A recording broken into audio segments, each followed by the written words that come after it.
The Israeli military says it has bombed the entrance to the Syrian military headquarters in Damascus. The attack on the defense ministry in the capital comes as Syrian media reports Israeli troops struck Syrian government forces in the city of Sweda. More Syrian troops have been deployed to Sweda following deadly clashes which erupted between the Druze forces and local tribes on Sunday.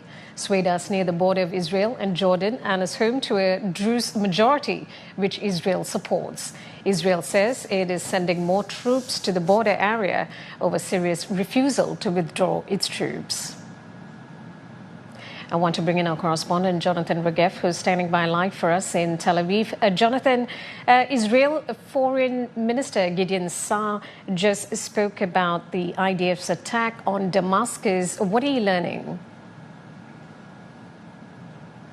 So what we're learning is that Israel is trying to perhaps appease or make sure that they send messages to the current Syrian regime that the attacks on Sweda must stop. This is why the strike happened in Damascus. Over the past 24 hours, we've seen plenty of strikes, especially in the area of Sweda, as you said, not very far from the Israeli border in southern Syria. And Israel claimed quite some time ago, a few months ago, saying that it will not allow any military Syrian forces to advance to that area. Not only that, in Sweda, as you said, is a considerable Druze population, and the Druze population living in Israel, both in Israel proper and on the Golan Heights, is demanding action from the Israeli government, and we're seeing it happening over the past 24 hours with plenty of strikes in the area of Sweda, targeting many of the armored vehicles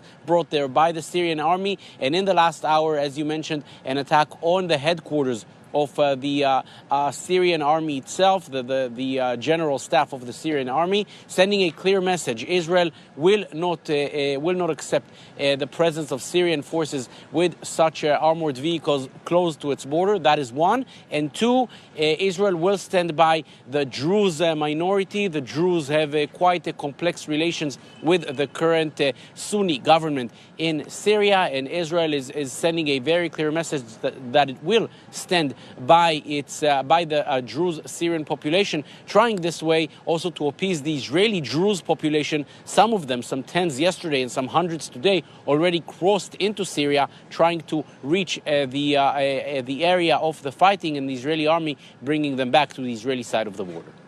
Now, the IDF says it will reinforce troops along the Syrian border. How is this going to play out?